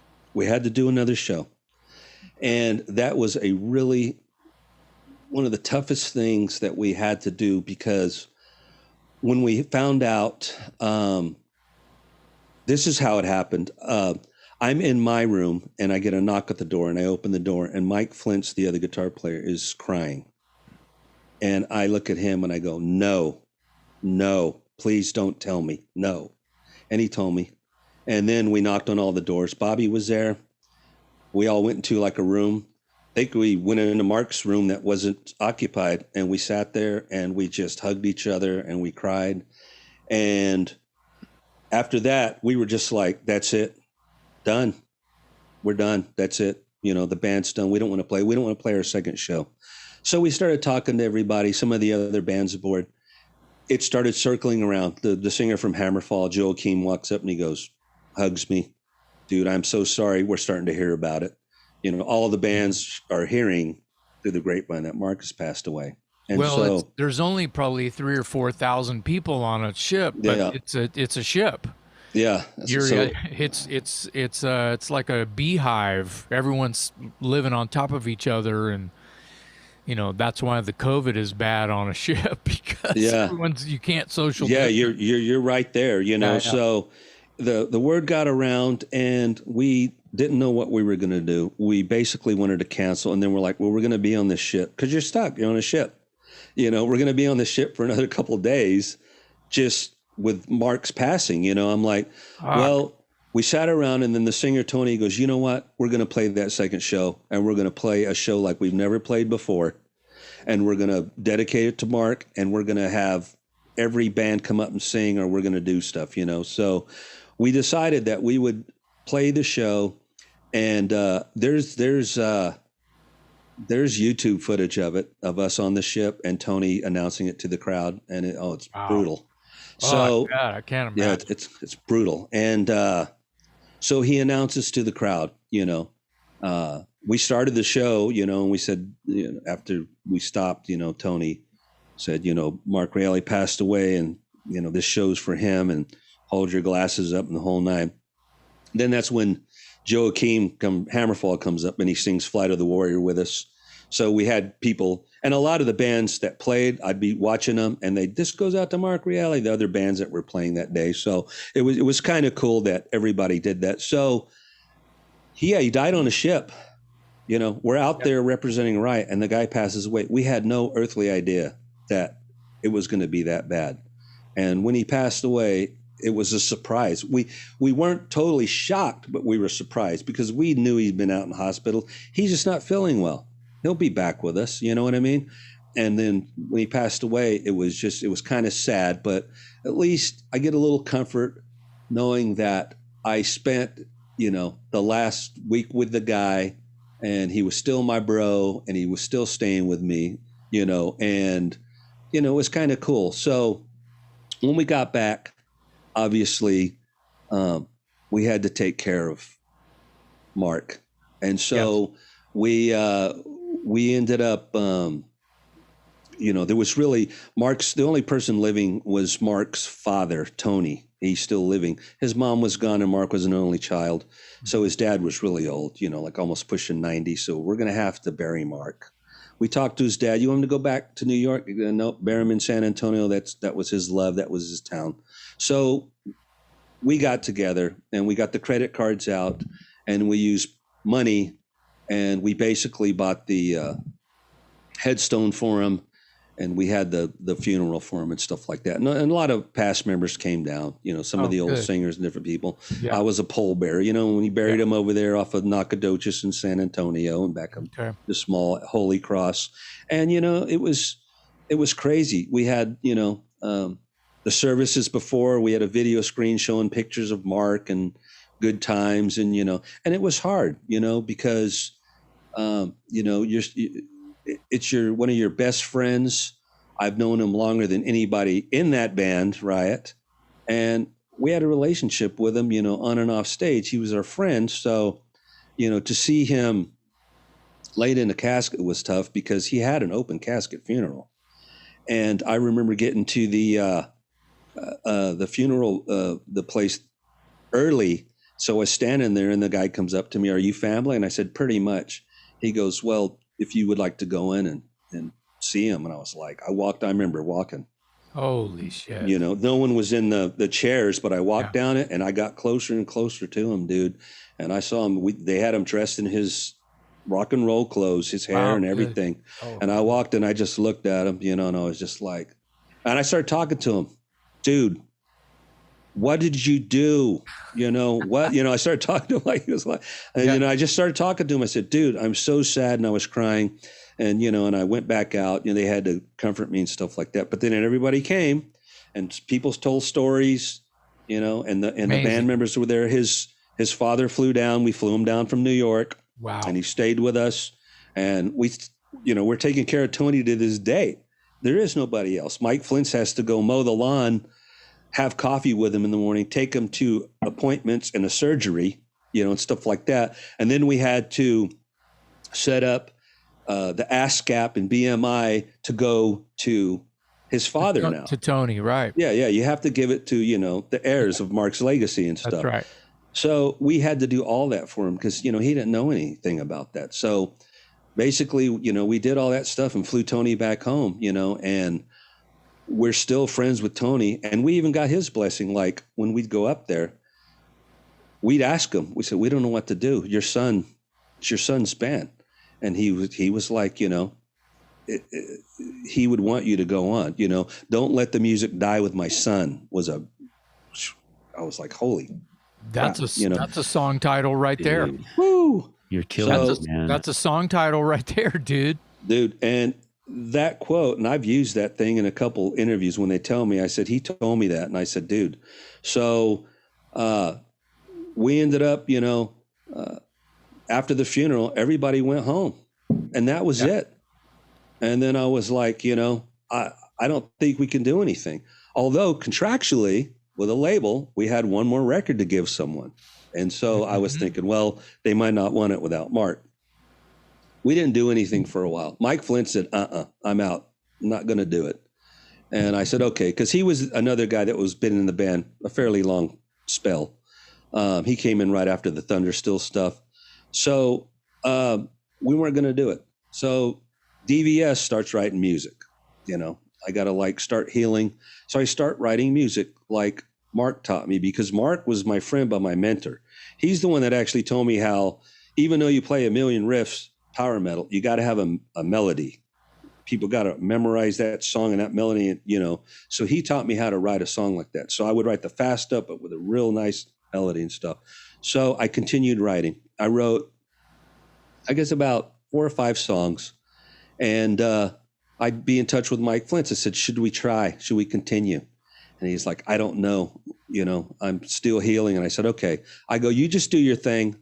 Let me kind of see what's going on out there. So I ended up having to find a singer, you know, because Tony Moore, I asked Tony, and at first he said he would do it. And then he said, you know what?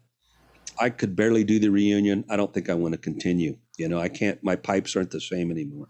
And I said, I got you. So I had to find a singer. And that's when I ended up finding, you know, I found a couple guys, but I ended up going with this guy, Todd Michael Hall, because a friend of mine, Bart Gabriel, which is another part of the circle that put out this reissued the Slayer.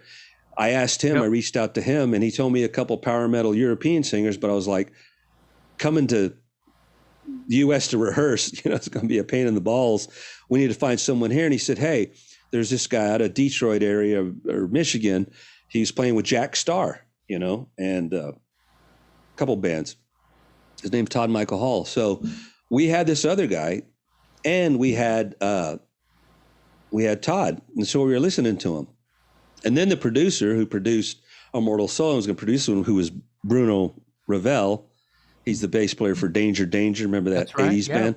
He's produced a few Riot records. He produced our first one back without Mark. He produced it. Anyway, and he played in a band with Mark and Tony Harnell, Westworld, which he suggested get Tony Harnell. So I'm going like, I love Tony Harnell. TNT, one of my favorite singers. I called Tony Harnell, and I started writing music with Tony Harnell. And then it got to a point where Tony Harnell wanted us to be, it was weird. It was almost like he had ideas of grungy stuff. And I was like, but you got to call it Riot. It's a brand, you know. And I was kind of like, well, I don't know. And I love the guy, but it kind of ended up just parting ways. And I got some demos stuff with Tony, but you know, we ended up going like, it's not going to work. Me and Mike decided, you know, when Mike was, I don't think it's going to work. So we ended up going with the Todd Michael Hall guy because he had a great high voice. He could emulate the past and everything. I saw him on American Idol or some shit. I was going to ask, is this who we're talking about? Yeah. The same guy that was on? Yeah. The voice. The voice. That's it. Yeah, he was on the voice. You know, I've heard not to push you forward, but I'm kind of looking at the clock here, Don. I could talk to you for 4 more hours about this. Yeah. Here's the deal. So you make a record with this new version of Riot and with Todd, and he's amazing.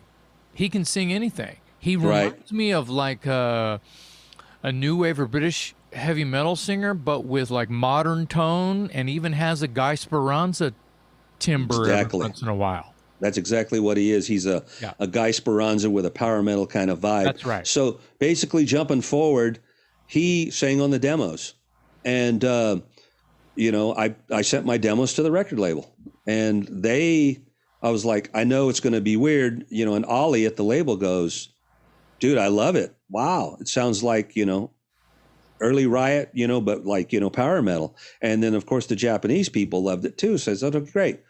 Bobby couldn't continue anymore. He started recording demos, but he was doing Halford, Sebastian Bach, Iced Earth, Fate's Warning, you know, and it's like, he goes, dude, I won't be able to record for another year. So he said he was never like left or booted out. It was just like we had to get a record done. So we basically got an old Riot drummer, this guy, Frankie Gilchrist. Okay. Gilchrist was on Army of One, and he was in Virgin Still forever. And he played on those records, and he played on some other stuff too. And so he did the drums. So once we made the record, I didn't know what to call it. You know, Japanese people, of course, Riot. It's going to be Riot here for Mark's legacy. Well, I was thinking it's weird. And then the European guys were going, are you going to keep the same name? And I was like, well, I had an idea. And that's kind of why we're kind of Riot 5 and then we're kind of Riot. People are like, well, what are you? And I said, well, I felt like maybe this is the 5th chapter because it is. It's 5 singers, the 5th style of Riot. We're keeping the legacy going, but this is the 5th thing. We have nothing to do with Fire Down Under, Sandy, okay? This is like the 5th one going forward, okay? And so that's what happened. And we didn't know. It was the same thing like when we did Thundersteel. Is this going to work? People are going to go, no, these guys are a joke. They're a cover band. And some people still say it. So we said, well, let's try it. And so we played our first festival.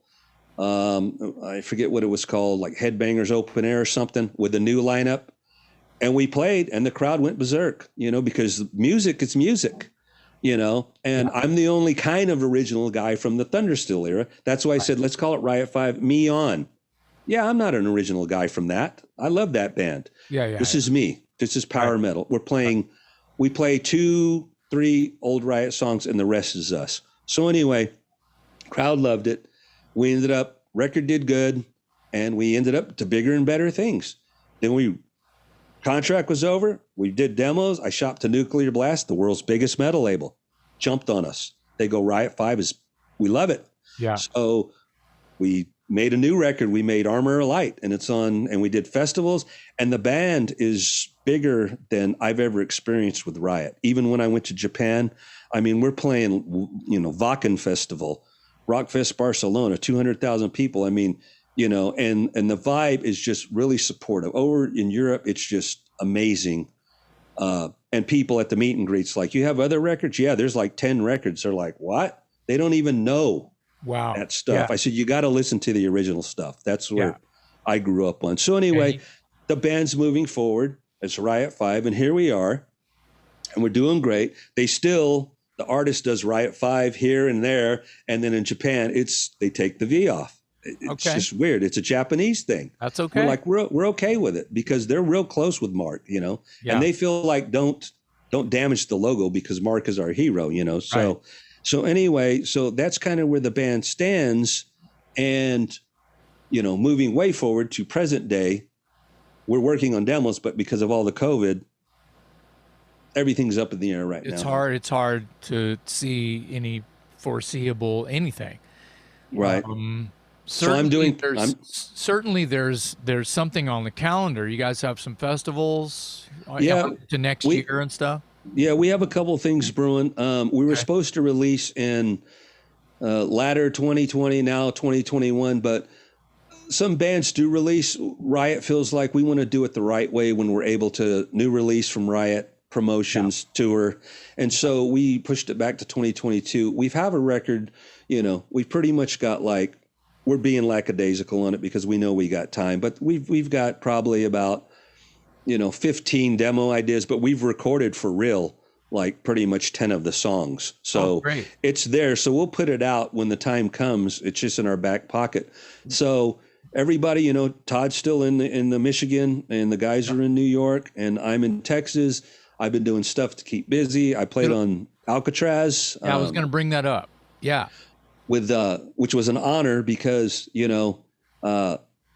Giles Lavery, who's their manager, asked me if I would like to do, the one with Graham on it still, Born Innocent. Yeah. And I was like, are you serious? What about Gary Shea? And they go, well, he's going through some stuff right now, and he's can only record a couple, and I was like, it'd be an honor.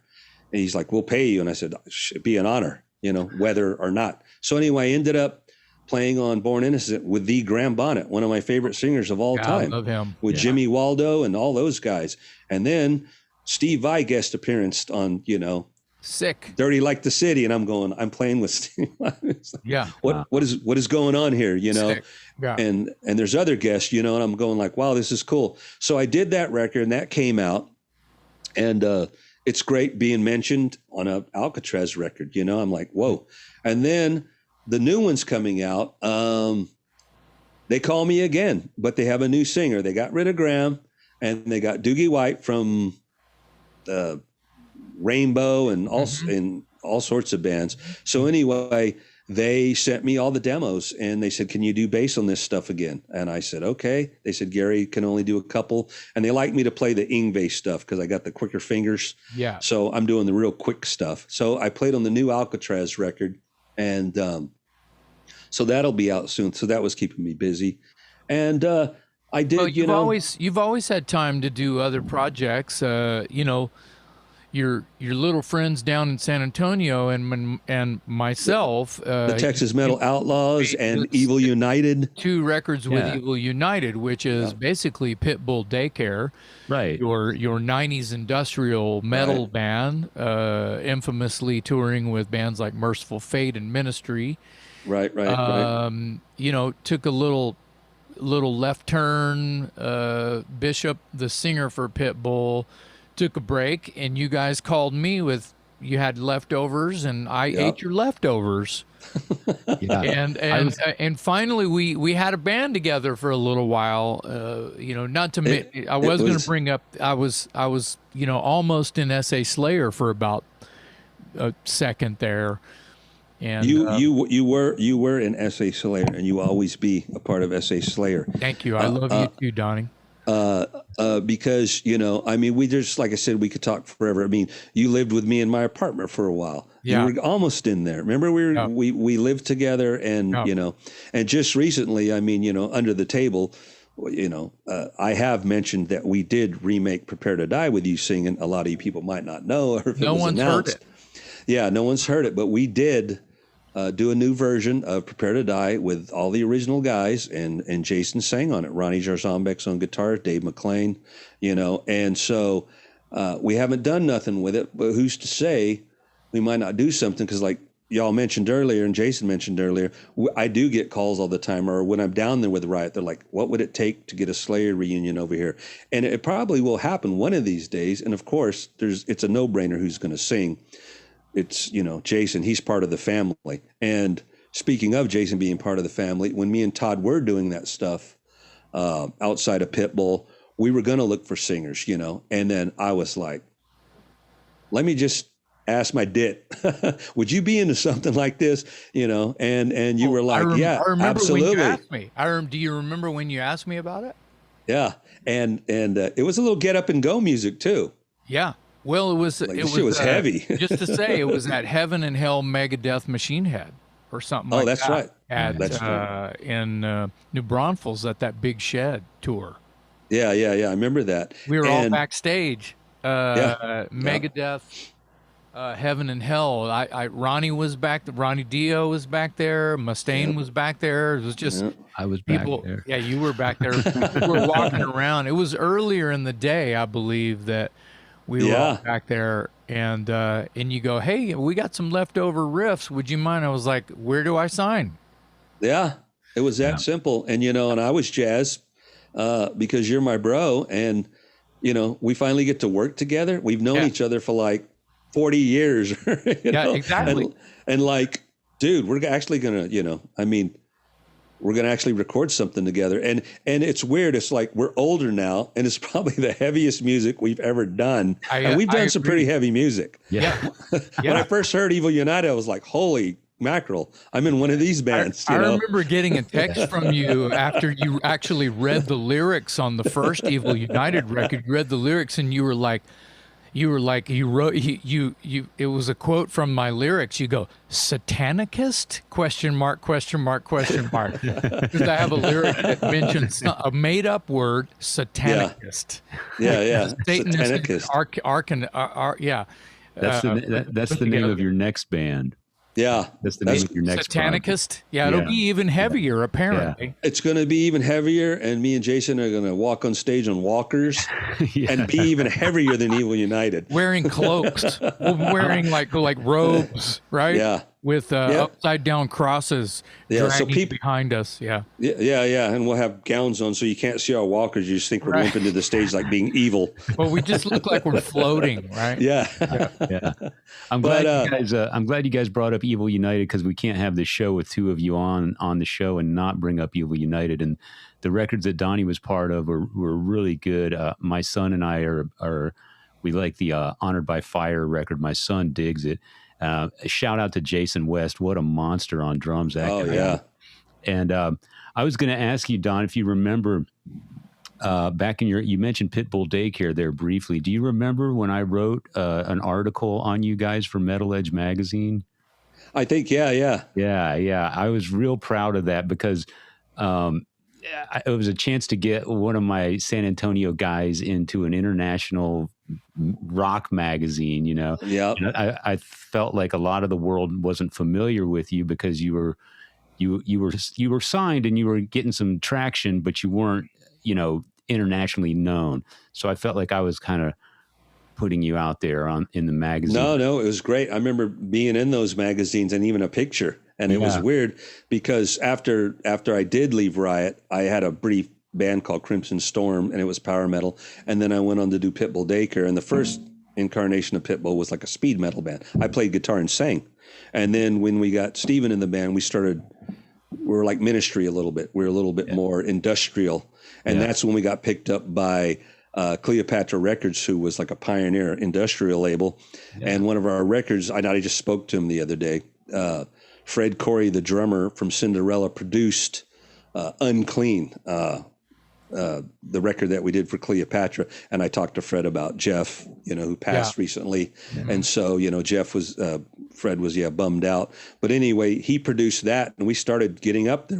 We had, I had songs in Saw. We had songs in Scary Movie 4. We started like getting our music in all these movies, and we toured with, King Diamond and Lords of Acid and Ministry, like big tours. And we had a full head of steam at that point. And then Cleopatra just started dying out, just like, the same label story where you get shelved and you start dying out. So basically after that, that's when kind of I was doing other little things. And then I got the call from Bobby, to do the Riot thing. But me and Todd, T.C. Conley, Todd, the guitar player, we have history. When I first left Riot, he was my very first guitar player that I got for my solo band. And he played shows with me. Todd even played with Rhett Forrester's Riot. That's another story. We did a Rhett Forrester's Riot where it was me, Todd, and Rhett, and we played Sunken Gardens. A Pariah opened. I got so many stories. But anyway, Todd's been with me for a long time. And so when we did the Evil United, that was, the last thing I had done with him. And then, it was cool because it was like Todd's like my brother family. And then I got my other brother Jason. So, we're all, of course, JV4, the guitar player, and Jason West, the unit's great. These are all amazing people. I feel super honored to be involved at all. Firstly, because it was you. Second, because it's your family. I don't think I knew JV4, John Valenzuela, yet, but what a monster producer, guitar player, riff writer. I could say the same about Todd and his whole thing. And, the third record, the Serpent record, I was really bummed that, you weren't going to be involved. But then, it worked out. Everything worked out. That record came out, and it's a great record. It's a great record. Andrew Salazar did an excellent job on the bass. He's sick bass player. And so everything was this cool. Now, the reason you go from Evil United, Honored by Fire to the Serpent record without Van Stavern is because of this. Don, you got busy with Riot. You didn't even know that it was going to blow up the way that it did. And I remember the call. That's the transition. I have to step down from this cool sort of underground project to do this thing that's actually getting a lot of interest. I know all about that. Yeah, remember I first started getting fill-ins. I said, hey, Riot's going to be in Europe. I think Troy filled in once. Wow. Troy Dobler from Wednesday 13. Yeah. And I was just like, y'all had booked some other shows, and then I was at a festival again, and I just was like, I felt like, guys, you're going to have to get another fill-in. And then it got to the point where it got too busy because, I didn't think the Riot 5 was going to take off like it did, and it ended up taking off. And that's right. We did Evil United did the Philip Anselmo's Housecore Festival in Austin with Troy, and I believe that JV4, John Valenzuela, guitar player, was in Dallas, and we were going on so early that day. That's the thing with festivals. Sometimes you get an early slot, and you got to be there after breakfast. Right. Well, it was me and Todd and Troy and Jason West. Yeah. That was a weird Evil United. But you know what? We rocked the shit out of that thing, man. Yeah, sometimes it does that. We did the four-piece thing for a while when we were going through problems with Mark, with his health. We'd do a four-piece, and it was weird, but, you play on, and the band's played on. And that's what we did. So, I mean, Riot just got busy, that's right. And that's what I'm doing now. I mean, I'm going to, represent Mark Reale in the band, because I made a promise to him, and and everything I write, I have him on my shoulder giving me advice. I feel like you were given the keys to the car, not only by Mark Reale, but his father, Tony Reale, and, and the fans.